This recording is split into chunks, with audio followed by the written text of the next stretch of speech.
Olá, sejam bem-vindas, sejam bem-vindos. Hoje a gente vai ter uma conversa sobre as faces da graça. Eu sou Pedro Luiz. Eu sou Alexandre Ferreira. Muito bem, Alexandre. Graça não é a pessoa que a gente conhece que por um acaso se chama Graça e a gente vai falar dela antes e depois da plástica, não é isso? E também não significa que a gente está sendo pautado pelo governo, porque se a gente estivesse sendo pautado pelo governo, a gente deveria falar de pastores, ministros que andam com armas disparando acidentalmente, entre aspas, dentro de aeroportos. Aí sim a gente poderia falar... Essa desgraça. Essa desgraça. De desgraça a gente pode falar no tema de hoje, não é, Alexandre? Pode raspar. Pode raspar. Mas a gente vai falar de graça num sentido muito amplo, até porque a teologia da graça, na minha opinião, é uma das matérias mais áridas que existem dentro da teologia.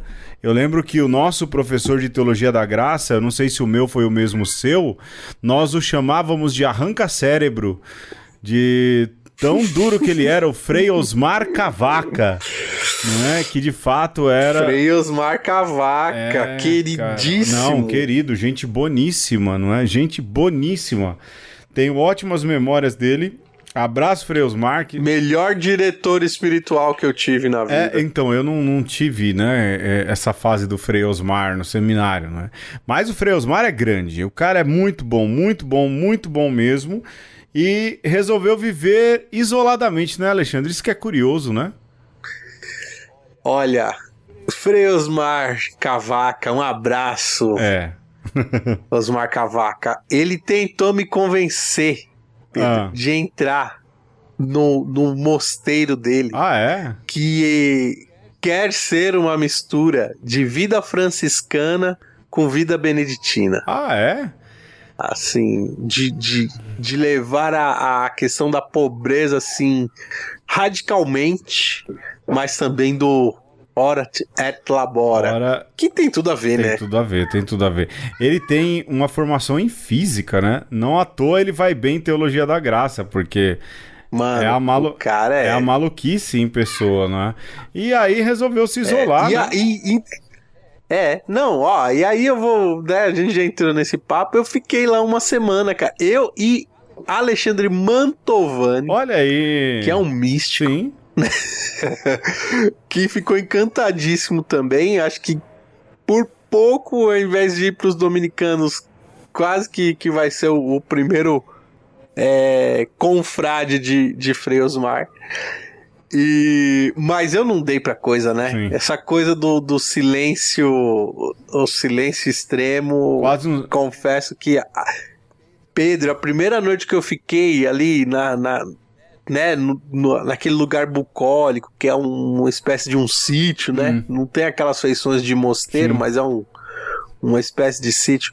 Aquele silêncio pra mim foi ensurdecedor. E aí... né? Melhor não, né? Não fiquei, melhor não. Deixa pra lá. Continuei na diocese. Pois é, e o Frei Osmar, mestre em teologia, ele largou tudo e vive lá a sua comunidade, não é? Eu acho que dá aula aqui e ali ainda, mas largou tudo no sentido dessa vida acadêmica, de diretor espiritual de seminário, não é? E foi aí viver a sua vida religiosa... como ele acredita ser a sua vocação. E foi o nosso professor de teologia da graça. Perfeito. E eu tenho péssimas memórias de teologia da graça, porque pra mim o que há de mais árido, nessa área da teologia. Mas o Alexandre falou, vamos falar de graça, então que Deus nos conceda a sua graça de a gente não falar tanta besteira. Alexandre, o jogo hoje é você quem deu pra mim, né? Porque eu estou bem atribulado. Eu estou aqui gravando o programa e olhando uma outra questão que eu preciso resolver, e já resolvi, na verdade. E aí o Alexandre falou assim, você precisa fazer o jogo do Wu-Tang Clan. Não é? No que consiste o jogo? Iniciando no rap. Iniciando no rap é o nome do jogo, Alexandre?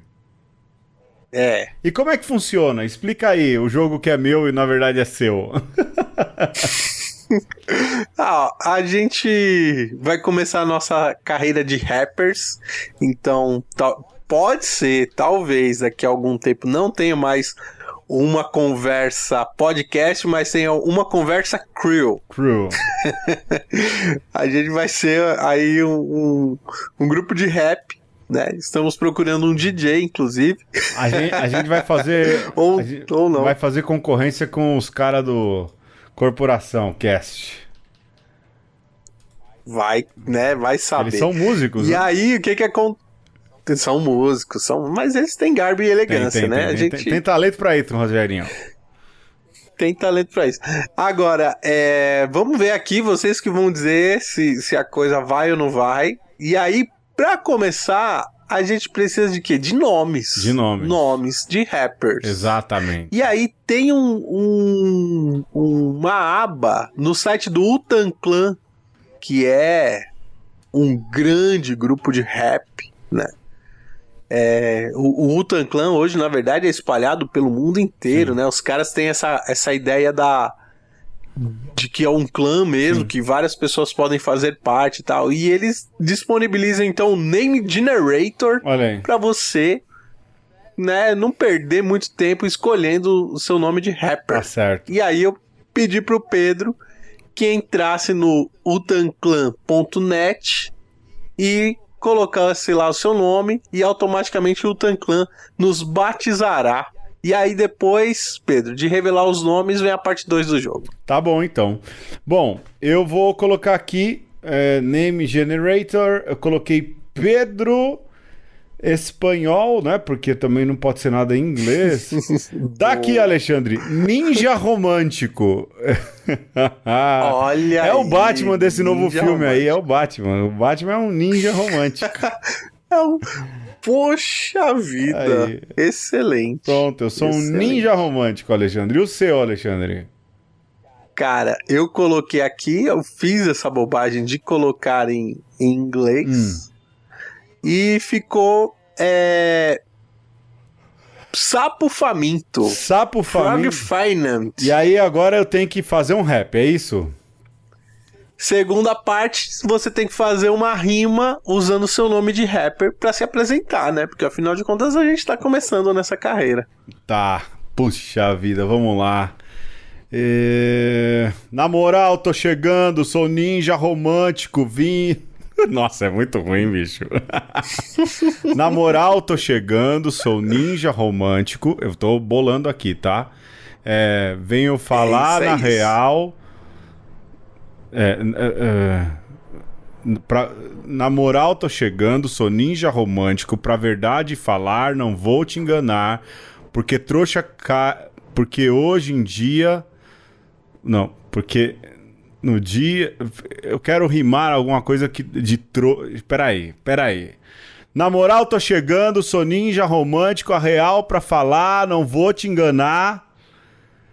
Tem muito malandro no mercado hoje em dia que vem pra enganar até a sua tia. O papo que engana qualquer trouxa nesse tempo... Eu queria fazer ninja romântico e qualquer coisa que engana a trouxa com a palavra quântico, entendeu? Mas eu não tô conseguindo, cara. Fica aí esse rap, mano. Aí você repete o nome, você é o ninja romântico, não caia nesse papo quântico. Não caia nesse papo, nessa enganação de que tudo é quântico. Yo! Vai, Alexandre. Nossa, que vergonha, bicho. Vai, sou eu. Vai lá. Tô eu aqui com o meu mano ninja romântico. Sou eu, o rapper Sapo Faminto. Pode crer, eu não minto. A gente ultrapassa o Atlântico de costa a costa e nós fala qualquer coisa menos o que você gosta, porque aqui é ninja romântico e rap faminto. Nós fala a verdade, eu, por exemplo, não minto. Ainda bem que a gente faz outra coisa na vida e não é rapper, né, Alexandre? Graças a Deus. A gente vai treinar o flow direitinho, botar um autotune, uma batida de trap, vai dar certo. Nesse programa agora? Não, outro dia. Bom, porque você vai falar, você pra faz. Começar a carreira. Vamos pro tema, Alexandre.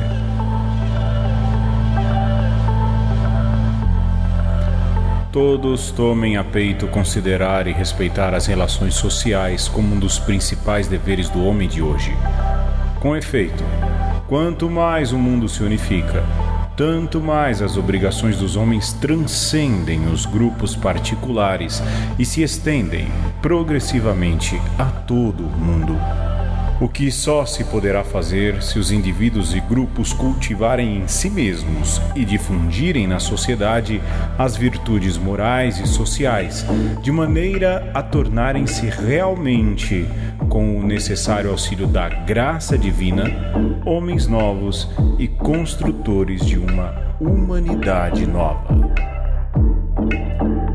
Pois bem, Alexandre Ferreira, nós vamos falar de graça e todas as faces da graça. Mas o Alexandre colocou uma lista aqui muito bem apurada, muito bem desenhada, muito pré-conversada. E falar de graça é falar primeiro, ou a gente poderia primeiro, né? Tem tantas facetas, mas a gente poderia falar daquelas que são, ao meu ver, as mais fáceis e que talvez as que eu possa ajudar. Sim. Né? E a primeira delas é a questão estética da graça. Né? Quando a gente diz, olha, que é engraçado, também tem isso, né? Quando alguém conta uma piada.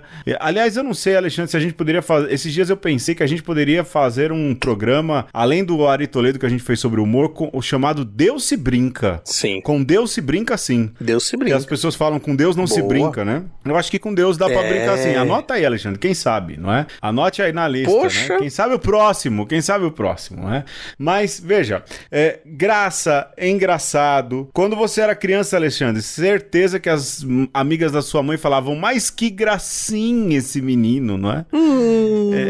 Sim. E essa graça, lógico, ela está ligada à beleza da graça de Deus, né? Aliás, quando você fala de graça, primordialmente se fala da graça divina, não é?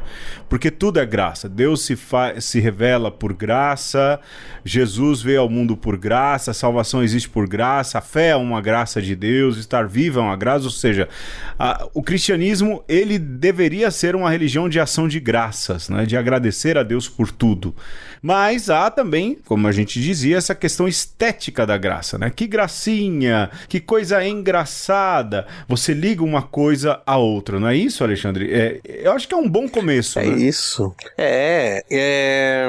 A gente consegue ter uma percepção daquilo que é gracioso, né?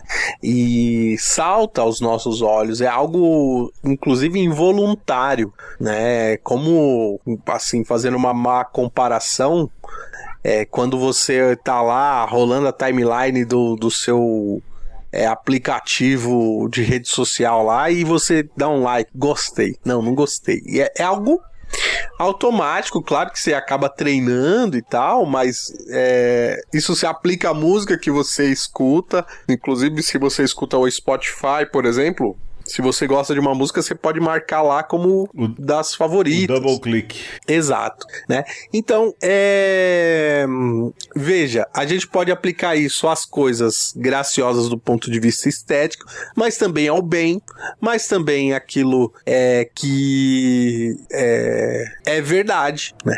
Não é uma coisa que você escolhe ou não, é algo que se impõe a você. Você vê uma coisa boa do ponto de vista da vida, né? Você não pode negar, falar, não, isso é ruim. Sim. A não ser que você tenha algum problema, talvez, né, cognitivo e tudo, mas geralmente as coisas boas se impõem, seja do ponto de vista estético, seja do ponto de vista ético, né?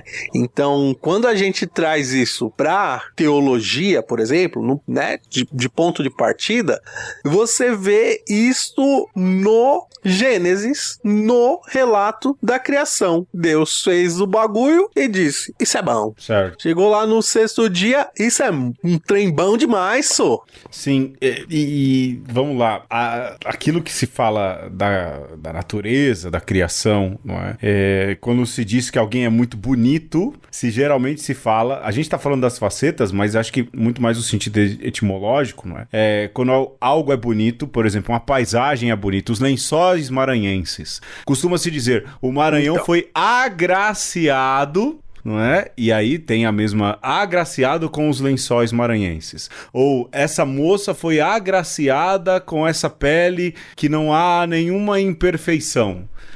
Eu fui agraciado com isso, ou seja, esse sentido de que aquilo que é criado por Deus e que é muito bom, é carregado da graça, sobretudo ligado à beleza estética. Lógico, a gente está falando aqui Sim. de etimologia, porque são expressões idiomáticas, não é? Sobretudo expressões idiomáticas do português, mas a gente não tem como fugir disso, mas a beleza disso, não é? Ou a revelação disso.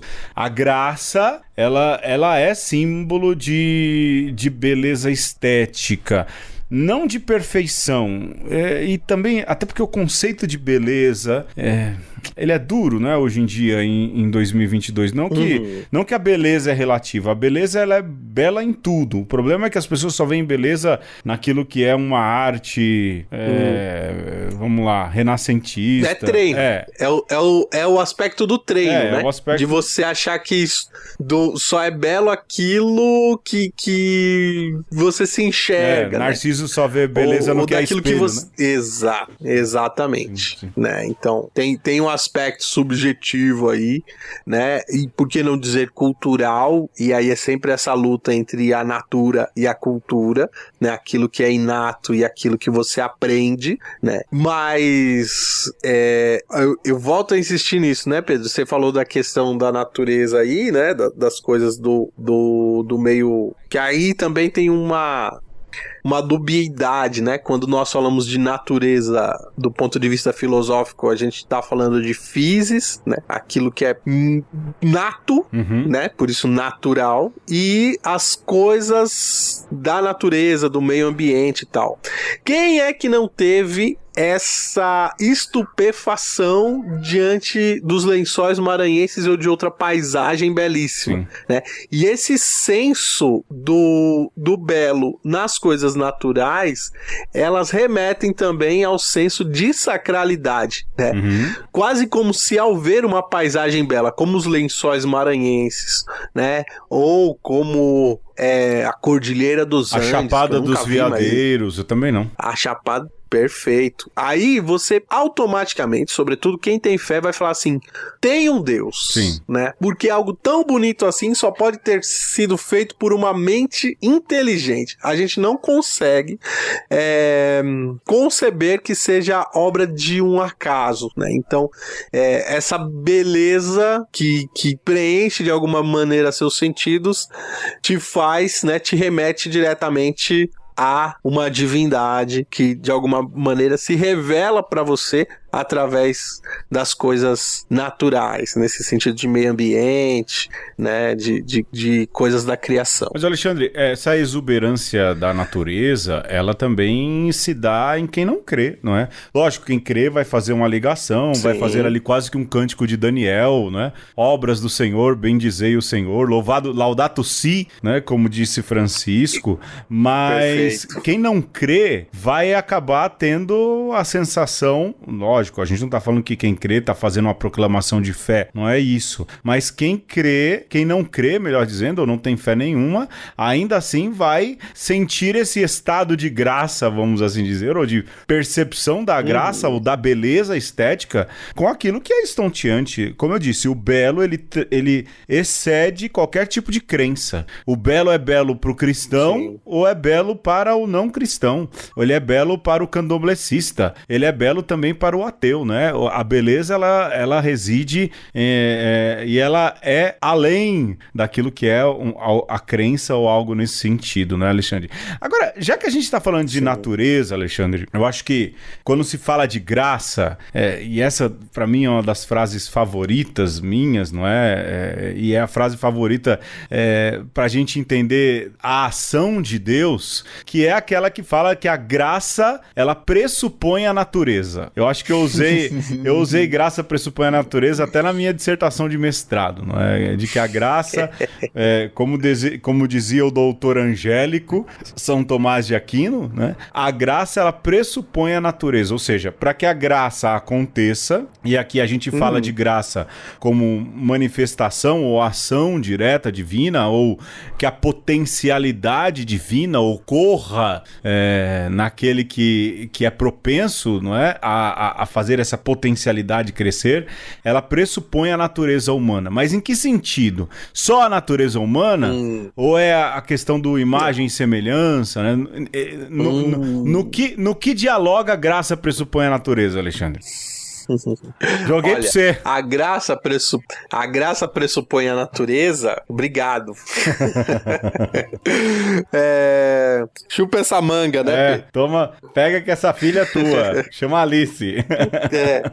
Então, a graça pressupõe a natureza, que é uma formulação escolástica, ela poderia ser traduzida por exemplo, um buzeiro não dá manga. Um buzeiro só pode dar um bu. E se você quer manga, procure na mangueira. Exatamente.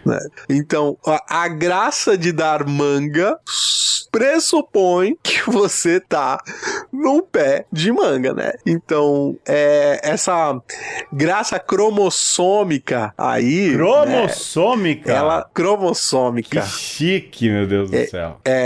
Pra dizer que... Onde é que está o registro da natureza humana? Nos cromossomos, né? No DNA humano. Sim. Né? E, inclusive... Siga Letícia Sarturi. Siga. Lá no Twitter. Dá lá. Entenda um pouco mais de DNA num fio que tem lá. Opa, que pagou o condomínio desse mês. Aê. E tem promoção boa pra você, ouvinte. 15% de desconto. Então, mas a questão é, o ser humano, ele tem uma natureza que o faz diferir, e isso é uma das questões do ser natural, né? Você nasce humano e, ao nascer humano, você se diferencia de outras tantas criaturas, né? Porque Deus fez cada criatura de um jeitinho e tal, né? Então, se na mangueira você vai encontrar manga, num buzeiro você vai encontrar umbu, no ser humano também, né? Se espera encontrar alguns frutos próprios do humano, né? Ou se a gente pensar na humanidade como uma árvore também, né? Nós somos também esses frutos, né? Jesus é o jardineiro e as árvores somos nós. Clássico. O ponto né, do ponto de vista teológico, que a teologia católica, sobretudo, né, devedora lá de Santo Anselmo, São Tomás de Aquino, São Boaventura, parte de uma positividade, né, de um otimismo quanto ao que era o ser humano, né? Então, nós nascemos graciosos. E tem alguma coisa aí que, né, depois não vai bem, mas naturalmente o ser humano, ele é gracioso. Então, nós, enquanto humanos, podemos dar frutos bons, né? Assim como Deus pode nos dar dons especiais, mas para que esses dons possam ser ativados e possam frutificar nesse mundo, isso só pode acontecer porque somos humanos, né? Então, é como se nós fôssemos naturalmente literalmente um receptáculo da graça de Deus, né? Que não vai acontecer no seu cachorrinho, não vai acontecer na mangueira, não vai acontecer no umbuzeiro, né? Tem algumas coisas próprias dessa dispensação, né? Das benesses, das coisas boas que Deus coloca no mundo, que precisam passar pela humanidade, né? Então a humanidade é esse receptáculo especial, de uma graça especial que Deus está concedendo para toda a criação. Não à toa, então, né, Alexandre?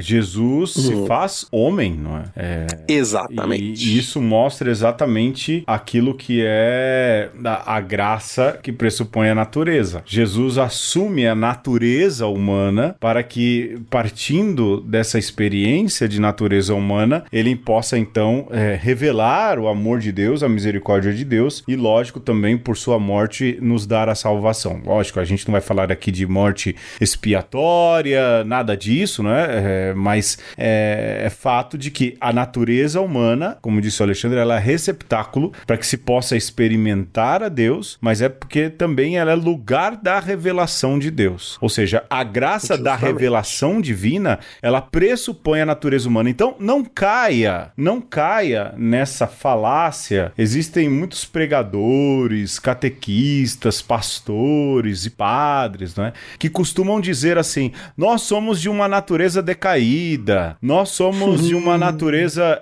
pecaminosa. E, na verdade, esse discurso é um errado, erro teológico, né? Isso. Tem aquela música, ó meu Senhor, sei que não sou nada, mas tem uma outra de perdão também, que fala, que diminui, coloca o ser humano lá embaixo. Gente, isso não é teologia oficial católica, nesse sentido, não é? Sim. Porque o homem não é essa história... você pode dizer, uma força de expressão, eu sou nada, né? Perto de Deus. Não, cara, você é alguma coisa. Sou nada.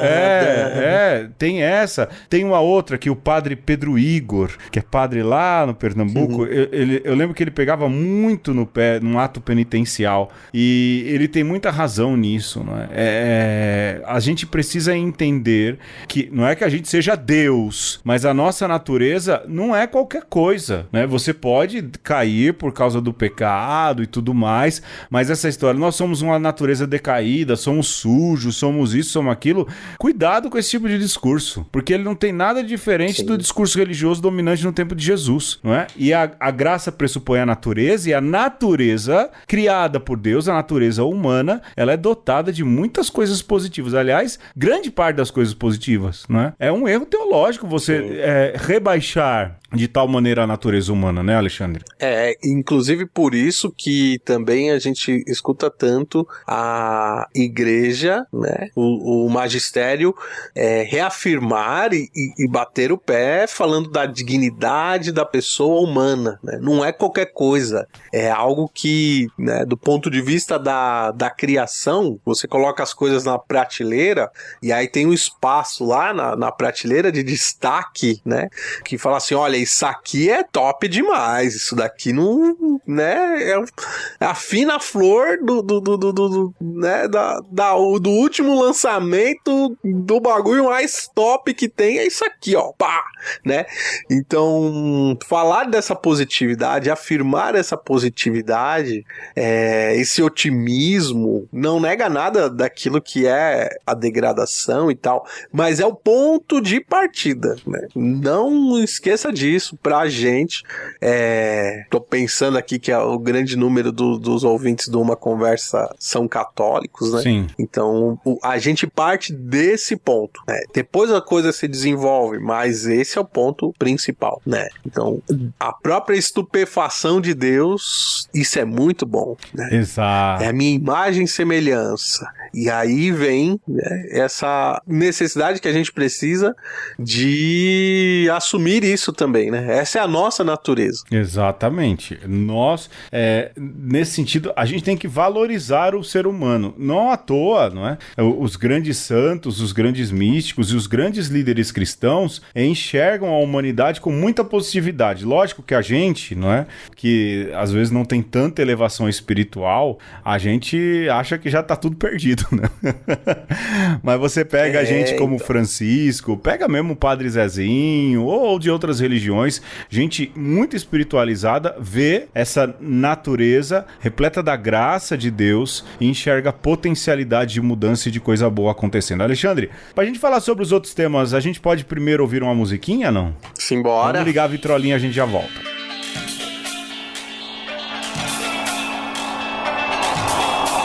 Eu queria fazer um som maneiro pra botar no YouTube, ganhar um dinheiro e viajar com os parceiros. Mas o sonho faliu, eu tô no Brasil, quero fazer sucesso desde o ano 2000. Já comprei computador e também um tecladinho. Debaixo do chuveiro faço um show só pra mim, com a sonoridade original, muito efeito no vocal, minha luz é de LED. Eu queria ser o Radiohead,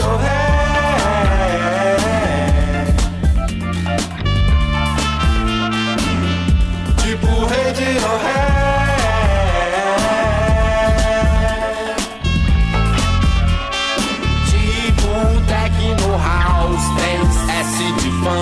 Trance, melody groove, psycho, stereo punk, step, dub, trip hop, mutantes, new age experimental, tipo Radiohead,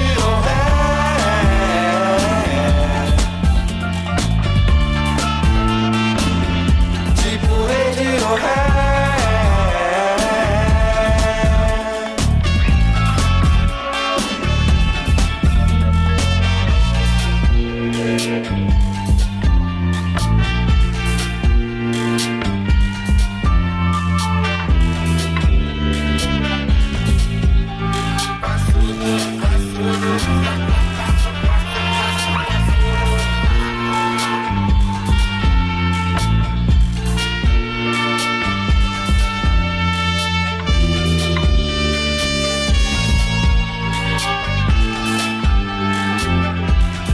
Sonoridade original, muito efeito, muito vocal, minha luz é de LED. Eu queria ser do Radiohead,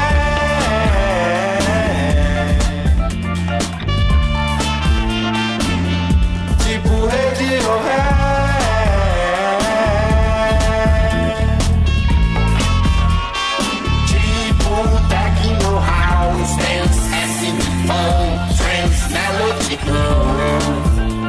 Psycho, stereo punk, step, dub, trip hop, mutantes, new age experimental, tipo Radiohead,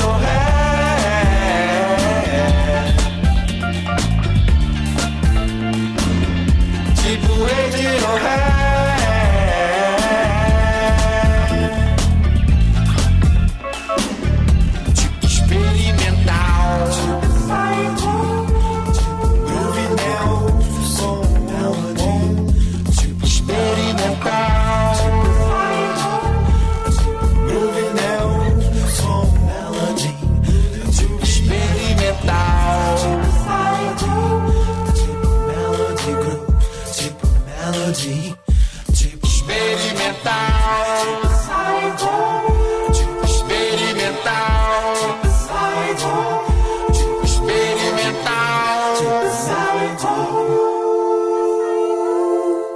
E no episódio de hoje, nós estamos falando sobre a graça, que é multifacetada, multicolor, pode ser entendida de diversas formas. E se a gente, Pedro, pode falar, né, dessa positividade, né, pode olhar com orgulho e falar assim, puxa vida, que bom, obrigado Deus, né, sou grato a ti porque faço parte aqui, né, desse grupo seleto das coisas criadas, chamadas seres humanos, E isso faz com que todo ser humano, isso é importante a gente ressaltar também, né? Todo ser humano, por si, ele é estupendo, né? Crendo ou não crendo, né? Ele é capaz de coisas incríveis, né? Seja asiático, seja europeu, gordo, baixo, alto, magricelo, enfim, né? Mais inteligente, menos inteligente, mais empático, menos empático,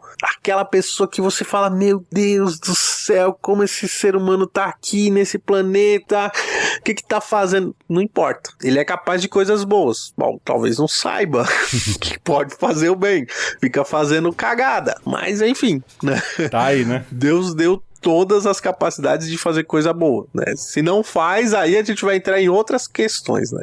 Para além disso, Pedro, né, desse lado positivo que já tá bom demais, né, que é natural, quando a gente fala de graça, sobretudo no campo religioso e da religião popular, não é essa a ideia principal, né? A ideia principal é a graça como uma capa de um super-herói, né? Como um cobertor, como um manto, como algo que te faz ser um super-humano. Eu acho que esse aí, Alexandre, não, eu estou revestido da graça, né? Então nada me impede, algo nesse sentido. Eu acho que esse tipo de discurso, esse tipo de faceta, ela é muito característica desse tempo, né? Em que a gente vive, eu não sei, não é um misticismo, mas o cristianismo, às vezes eu acho que tá esquisito, sabe, Alexandre? Virou uma religião muito mais de um supersticiosismo, sério mesmo, também, do que verdadeiramente aquilo que era a proposta de Jesus Cristo, um comprometimento moral, ético, não é? Vide aí, tem lá o pastor ministro que tem uma arma, é meio impensável isso, se você ler, por exemplo, os Atos dos Apóstolos, que é a primeira igreja nascente, não é?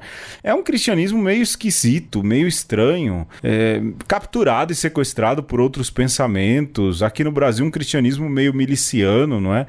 E aí, a graça vira colete à prova de bala, vira patuá, não é? Eu não sei exatamente a função do patuá, não é? Ali dentro das religiões de matriz africana, então pode ser que eu esteja fazendo uma fala mega preconceituosa ou mega mal colocada, mas a fé e ter fé vira, na verdade, um amuleto. Essa talvez seja a melhor palavra, né? Uhum. A Letícia volta e meia fala aqui do fenômeno do álcool em gel, né? Ela diz, olha, as pessoas deviam se preocupar em usar máscara, mas não, elas borrifam álcool em gel na mão de 3 em 3 minutos. Virou quase um amuleto, não é? Eu leio alguns romances aí que falam da Idade Média, né? Ali da Inglaterra sendo formado, o Bernard Cornwell, né? E os vikings, para afastar o mal, tocavam a mão no punho da espada, onde havia um metal, ou 3 batidas na madeira. O cristão tá tendo a fé um pouco nesse sentido também, não é? Eu acho estranho, é um tempo esquisito, né? Mas olha, Pedro, não só o álcool, né? A própria máscara acaba sendo também um amuleto, né? Eu, quando peguei o Covid-19, por exemplo, né? Assim, fazendo ali, né? A reminiscência de como pode ter sido, provavelmente eu tava de máscara, provavelmente eu peguei dos meus pais e provavelmente eu tava usando errado a máscara. Né? Ou não tava me prevenindo tanto quanto deveria, né? Porque talvez eu tenha pensado que só colocar a máscara por si e, né, não apertar bem, ou usar um tipo de máscara que não protegia tanto, era o suficiente, né? Então, não, né? Assim, a máscara tem sua eficácia desde que você bem use usada, né? Bem, não adianta usar com o nariz de fora. Não adianta. Né? Não adianta usar a máscara de crochê. Não. Mas a gente fala aí, vamos voltar pro assunto, né? Mais sobre máscaras, Sim, escute o Escuta a Ciência. Segunda propaganda já, né, Alexandre? Já tá demais já. Segunda, né? Já tá Já demais. tá. Mas olha, então, aí voltando. Vamos lá. Ó, a questão da graça sobrenatural, né, tá prevista também na teologia católica. Então, você chega aí com a sua natureza humana na pia batismal e você recebe uma graça sobrenatural do batismo. A gente pode falar um pouquinho disso mais pra frente.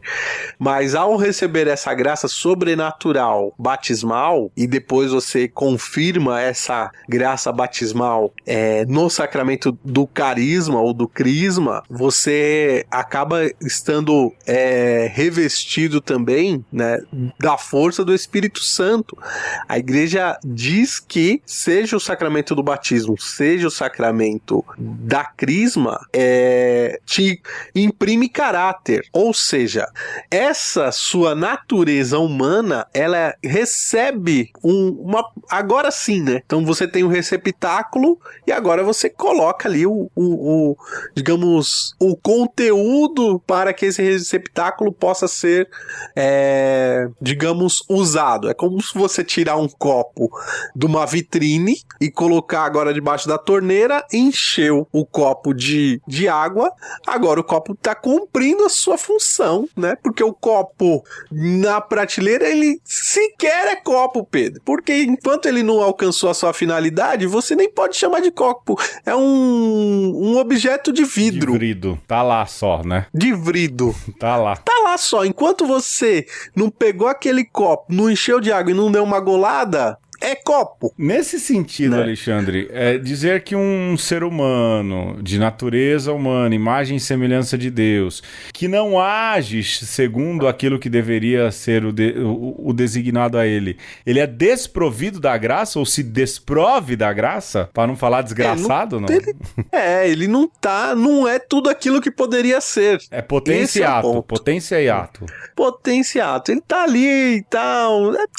É bonito até, tá, né, legal, mas não é aquilo que estava nos planos do Criador, né? E isso também, veja, se a gente estava num grau de positividade, agora a gente está num outro grau, né? E aí quando você pega na história da igreja, como que a igreja afirma isso? Através dos santos, né? Então quando você pega lá uma pessoa e fala assim, poxa, essa pessoa é porreta demais, olha só o que essa pessoa fez com a vida dela, que é a ideia das virtudes heróicas, né? Sim. Então, você tá partindo de que essa natureza humana, ela pode ser muito boa, e a gente tem provas disso na história, né? Durante toda a história, né? Então, mais uma vez, você tá partindo da positividade, e essa sobrenaturalidade, segundo a tradição, pode fazer você curar pessoas, pode fazer você fazer um bem tão extraordinário que isso vai atingir, né, um número de pessoas que, né, ninguém imaginava que podia, né? Jesus mesmo diz, se vocês forem consonantes com essa fé aqui, vocês serão capazes de transportar montanhas, né? Então, o duro é isso, né, Pedro? É quando as pessoas acham que essa fé, ou melhor, essa graça que Deus dá, ela é simplesmente isso, né? Simplesmente um superpoder, né? Deus tá falando aqui para eu poder, né? Deus tá me revelando. Olha, vem aqui que eu tenho o dom da cura. Não é isso. Sim. Parece que é isso, mas não é isso. Sim. Eu acho que talvez esse seja o ponto mais difícil de se falar não da teologia da graça, mas desse uso do termo graça nesse nosso tempo, não é? O Alexandre até falou de capa super-heróica, porque o cristianismo, ele vem vivendo um pouco isso no nosso tempo, né? E não é uma questão de misticismo, é um cristianismo, na verdade, muito cheio de de superstições. Lógico, para quem não crê, ele tem uma mitologia, mas a gente tá mitologizando algumas coisas de maneira muito acentuada. O cristianismo tá perdendo aquilo que ele tinha de muito especial, que era justamente essa ligação com a natureza. Natureza não no sentido... Não no sentido de criação, não é? Mas a natureza, assim, o concreto da vida. As pessoas estão... Achando que só algumas pessoas têm, né, Pedro? Sim. Esses dias eu fui pegar a cachorrinha porque foi tomar banho e uma mulher, e a mulher no pet shop falando assim, mas olha lá, o católico com tatuagem, o evangélico que faz isso, isso e isso. Ela fez uma lista das pessoas que ela deve ter ouvido de alguém que são provavelmente desprovidas da graça. E ela, lógico, era inclusa na graça de Deus, não é? Um discurso tão excludente, isso é preocupante, porque entra numa seletividade aí que não é legal, não é bacana e que não tem a ver com o cristianismo, né? Porque fica classificando. E aí você já não tem mais a abertura para conversão, você já não tem mais nada disso, entendeu? Quem é dos nossos quem não é, a gente trata mal, trata como criatura. É um problema sério, viu? Eu tenho para mim que essa faceta aí da graça, não é? Talvez ela revele aí um problema muito sério do cristianismo no nosso tempo. E que Bom, Deus quer corrigir, não é? Mas a graça pressupõe a natureza. Então, se a natureza humana não tratar de se corrigir um pouco, corre o risco da gente perder o sentido do cristianismo. Sim. Corre o risco, né? Corre bastante. Exatamente. Né? E é isso, né, Pedro? O ponto está exatamente na noção de correção. Sim. Né? Porque se a natureza, se a natura, né, aquilo com que você nasceu nato, não for exercitado, não for tratado, não for acolhido, não for protegido, degringola, né? E o que degringola a natureza? Não. O que degringola é a cultureza. Exato. É a cultura, né? Então... E não no sentido negativo que ela carrega. Não negativizando a cultura, muito pelo contrário, né? Não, mas ao mesmo tempo sim. Porque desde o pecado das origens, existe esse traço de degringolagem, né? Essa sacanagem instituída, essa caoticidade que a gente quase deixa de tomar conta, quase como se fosse uma segunda natureza, né? Por isso que a gente vai ter, por exemplo, um Santo Agostinho que insiste de que, olha, o ser humano é top. Mas, se você deixar o ser humano por si, é bem provável que vai dar M. E a gente, no dia a dia, a gente percebe isso também, né? Então, enquanto o ser humano pode ir muito bem, né? Se protegido, se cultivado, né? Ele pode ser preservado de muitas coisas ruins, mas também se for instigado, se for fustigado, se for maltratado o tempo todo, se ninguém fizer nada por esse ser humano, não tem como esse ser humano também, né? A ideia lá frente, né? do semeador saiu a semear, né? Pô, você só coloca no terreno árido o tempo todo, é um monte de espinho. Como que você quer que a planta se desenvolva, né? E dê frutos? Não vai dar. Mas não pode perder aí a positividade no sentido de continuar semeando. Também tem isso, né? Entregar os pontos. Não pode. Sim. Mas o ponto é que o pecado é essa mancha, né? Essa desgraça, né? Você tá com um tênis branco limpinho e alguém vem e pisa no seu pé. Estreadinho. Por mais que estreadinho, você fala assim, mano, mas aquela mancha tá ali, né? E eu gosto muito, Pedro, de um termo que o Padre Léo usava para se referir ao diabo, que era o encardido. Uhum. E olha que fantástico. A natureza do diabo, né? Ou do demônio, ou de Lúcifer, do capeta, né? É uma natureza positiva também, porque se foi feito por Deus, ele é bom por natureza. Exatamente. Mas ele é encardido, né? A gente pode falar que é essa criatura tão maculada pelo pecado que você não consegue ver a graça nessa criatura, né? Então, se a gente pode falar de uma capa branca que reveste os filhos de Deus, você pode falar aí de uma capa preta, né? Eu acho que preta não, ali. mas suja. Eu acho que preta suja. corre corre um risco de, por exemplo, há ali o capa preta, que é uma entidade, entendeu? Assim, não é que tô corrigindo. Eu tava vindo, quando você falou capa. Não, faz sentido.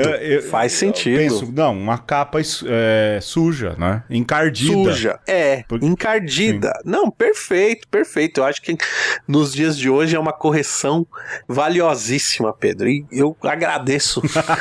Tá bom, Alexandre. Por essa. Não, é isso. A gente tá falando disso, de você fazer a correção, entendeu? Sim. Colocar as coisas no curso certo. Sim. Porque culturalmente as coisas ficam maculadas ali. Sim. E se você dá um lustrinho, top, show, melhorou. E você não agride, né? No fim, nesse caso, você não agride, não é? Alexandre. É isso. E já que você tá falando aí de encardido, o que a gente usa pra limpar o encardido? Que boa! A cândida, não é? Que boa. E a graça cândida. Água sanitária. O lavar do pecado original, não é? Exatamente, né? Que está ligada a um momento culminante da história da salvação, que é a cruz, né? Quando Cristo dá sua vida por nós, né? Ele que é o Filho de Deus, que é o sem pecado, paga o preço do pecado, né? Para nos lavar, né? Então todos aqueles que aderem ao Cristo lavam as suas vestes no sangue do Cordeiro e se tornam puros, né? Então a cruz é esse evento que a gente se adere a ele, se o entende, passa a ser uma nova criatura, ou restabelecido naquela nossa primeira natureza, né? Então você deixa de ser encardido, você é convidado por Cristo a não viver maculado pelo pecado, mas viver uma vida aí, né, direita, sã, né, de bondade, de virtudes, né? Porque você foi lavado, você foi purificado, você entendeu de que o pecado, ele gera a morte. Sim. Aliás, Paulo diz isso na carta aos Romanos, acho que é Romanos ou Gálatas, Romanos, onde se multiplicou o pecado, superabundou a graça. Né? Eu sempre gosto de usar ali o exemplo de que, imagine que a gente seja um copo de 300 ml cheio de sujeira e que Deus resolve limpar esse copo do jeito de Deus. Né? E o que ele faria? A gente usa um pouquinho de água, uma esponja. Deus vai usar uma caixa d'água de 500 litros para limpar um copo de 300 ml, né? Ou seja, é um lavar, de fato, esse encardido, não é? Mas lógico, a gente está falando aí especificamente do pecado original, lavar com toda a graça. E onde é que há essa superabundância de graça, né? Há na cruz, né? Da onde jorra sangue e água, né? Segundo os relatos, né? E aí os exegetas os exegetas dizem, olha, a água tem um sentido batismal e de lavar, não é? Lavar aquilo que está impuro, não é? E não à toa também aquilo que é a marca, a matéria, não é? do sacramento do batismo é a água, que vem também dos banhos de pureza, ou seja, uma graça que alveja. Também não à toa, lá no Apocalipse se fala daqueles que foram alvejados no sangue do Cordeiro, não é? É até uma imagem difícil de pensar, né? Como é que o sangue é capaz de alvejar e tornar uma roupa tão brilhante, não é? Uhum. Mas vai nesse sentido de uma graça que é a graça cândida, a graça santificante, né, Alexandre? Que vem aí santificante. Também, que vem aí da graça batismal, não é? Alexandre, por último, e aí eu deixo pra ti, não é? Sim. Que há o sentido da graça crucial, que passa muito ali pelo estado de pagar pecados, não é isso? De quitar pecados, quase que uma relação jurídica. Não que Deus seja um juiz que cobra dívidas, é juiz justo, não é? Mas há sempre, dentro dessa relação, porque é a maneira com a qual o ser humano também consegue entender, essa relação de pecado e perdão, de perdão e penitência, não é isso? Exato, né?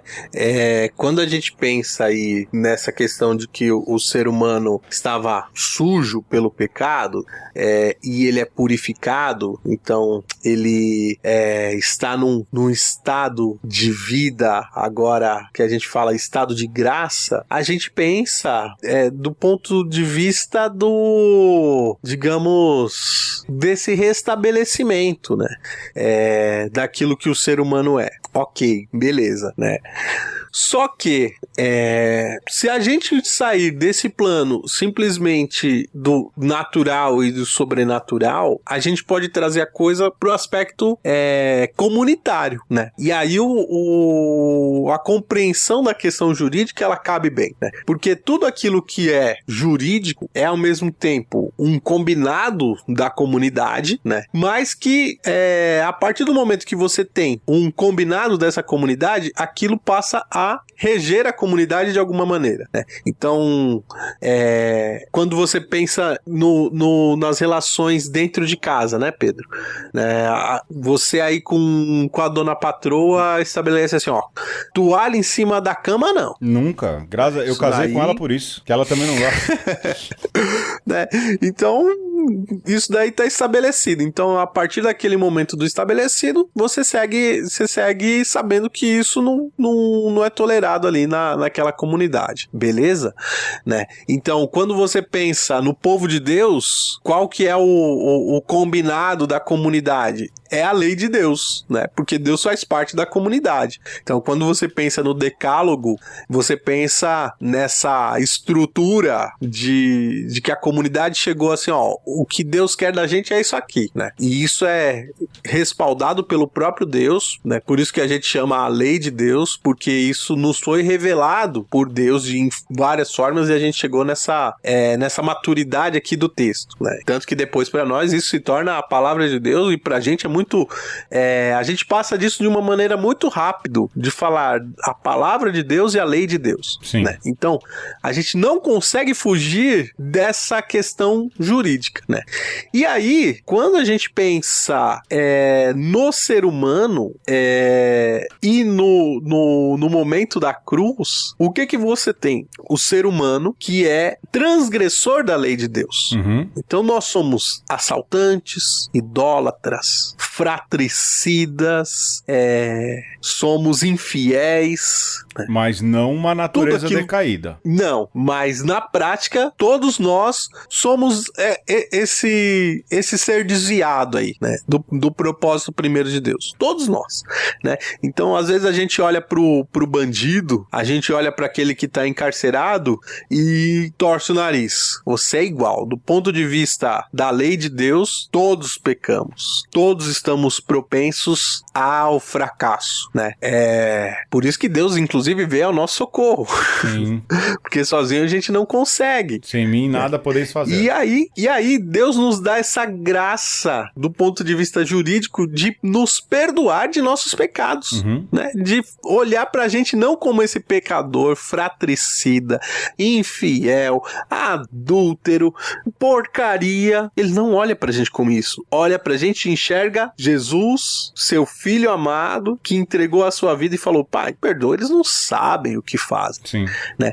Então a gente tem que viver, Pedro, com essa certeza de que a gente é assassino, safado, sem vergonha, mas perdoado por Deus, né? Então a gente deveria ter ao mesmo tempo uma vergonha constrangedora. Sim. E um alívio tremendo, porque Deus, juridicamente, né, assim, como justo juiz do céu e da terra, quer a gente do seu lado, como aquele filho que se perdeu, mas não deixa a sua natureza de filho e é envolvido pelo abraço do pai e fala, vem aqui, né, vamos fazer festa, porque eu não olho pra você como esse sem vergonha que você é, de fato. Eu acho que até mais do que perdoados por Deus, me agrada bastante o termo reconciliados com Deus, né? No sentido de que Deus acaba dizendo, olha, tá, vamos nos reconciliar aqui, vamos fazer as coisas voltarem às normalidades, isso é importante. Lógico que o perdoado, ele é forte, não é? E ele tem todo o seu sentido, mas a mim, Pedro Luiz Amorim Pereira, eu gosto do termo reconciliado, não é? Que é até o sentido do advento, não é? Reconciliai-vos enquanto é tempo, reconciliai-vos com Deus em nome de Cristo. Agora não sei se essa música é do advento ou se essa música é da quaresma. Não lembro exatamente. Reconciliai-vos com Deus Deus, em nome de Cristo, rogamos. Nananã. Quaresma, lembrei. Belíssima música da liturgia, não é?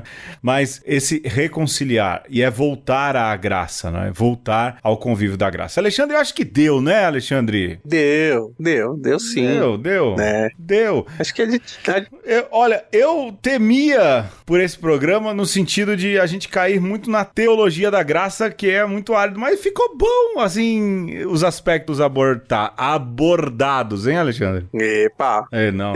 Olha, eu acho que a gente raspou no tema, né? Acho que o mais importante, Pedro, é a gente sair com esse sentimento de que se Deus olha pra natureza humana e diz, puxa vida, que obra estupenda, né? A gente, do ponto de vista que a gente tá, tem toda a capacidade, a possibilidade de olhar pra história de salvação e dizer, puxa, obrigado, Deus, né? Grato, né? Porque tudo isso é grátis. Sim. Tudo isso é graça. Porque a gente não merece nada disso, mas o seu amor é tão grande que a gente quer entrar na dinâmica do seu amor e quer ser bom com o outro também, quer fazer as coisas de maneira gratuita. E é isso, né? Que a gente possa espalhar a bondade, o bem, na medida que a gente sente esse amor de Deus, essa graça de Deus na nossa vida. É isso, Alexandre Ferreira. Que coisa bonita. Eu fico por aqui. Olha, o meu beijo. O meu abraço. E um aperto de mão. Até semana que vem com um tema que talvez a gente tenha falado ou não. Até mais.